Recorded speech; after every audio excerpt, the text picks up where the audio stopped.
Reporting from Arkham Asylum, this is Gotham Rogues. In this video we take a look at the Batman the Animated Series episode, Mad as a Hatter.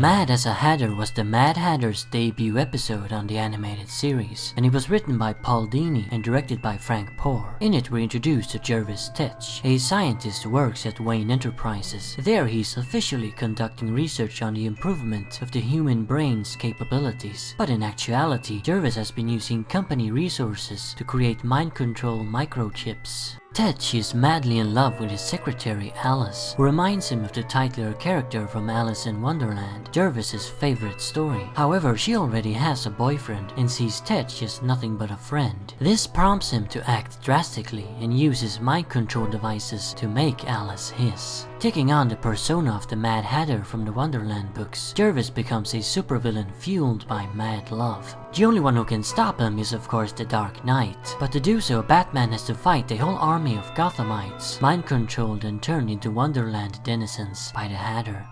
I've talked about this episode so many times. Basically every time I mention the Mad Hatter I make references to it, so I figured it was about time I finally reviewed the actual episode itself. Like I've also mentioned a lot of times before, the Mad Hatter isn't really that great of a character in the comics. He has potential, but for some reason he's usually portrayed as a two-dimensional B-list villain. I mean, it took them over 60 years to finally give the guy an origin story, which I have reviewed. Doing a top 5 best Mad Hatter stories video won't be easy, but I'm sure as hell going to try. Anyway, so this episode is the first origin that the character ever got. So what's it like? Good or bad? Well, let's get into it. Seeing as how Jervis had no backstory back then and was basically just a loon who liked hats and Alice in Wonderland, the creators of the show had very little to work with. His mind control technology had been established in the comics by the 80s, so to suit that they chose to portray him as a scientist, and where better to have him work than Wayne Enterprises. Now keep in mind that this was 1992. There weren't really any other rogues who had worked for Wayne at the time. Now it feels like every single rogue has in some form of media been a Wayne employee or worked with Gordon in the GCPD, but back then the only villains to have some sort of past with the heroes was Two-Face and Black Mask, so making Bruce Jervis's boss was a pretty novel and original idea.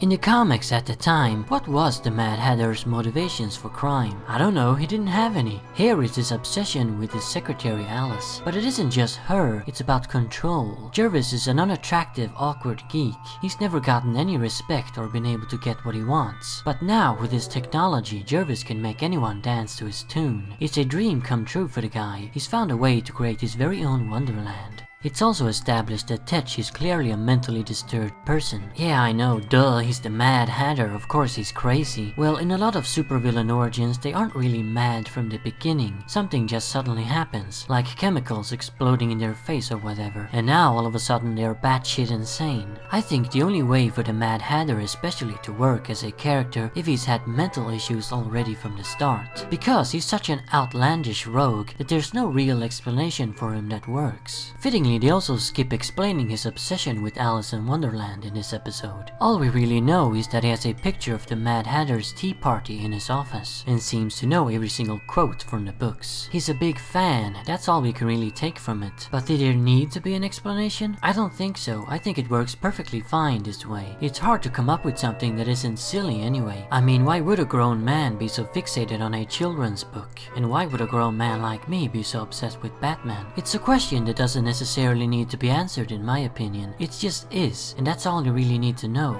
Mad Hatter isn't really an evil villain in this episode. Sure, he goes way too far, what with the kidnapping and mind-controlling people, but at the same time you can kind of see where he's coming from. Most of us has at some point experienced unrequited love and felt like disrespected losers. We can sympathize with the awkward, friend-zoned geek that is Jervis Tetch, and clearly on purpose Alice's boyfriend is portrayed as a typical dashing and athletic jock. Sure, he doesn't seem like a bad guy, but he's also not explored at all, leaving us somewhat disliking him in favor of Jervis, because Tetch really is the protagonist of this episode, not Batman. That's something the animated series did often, combine the villain and the protagonist.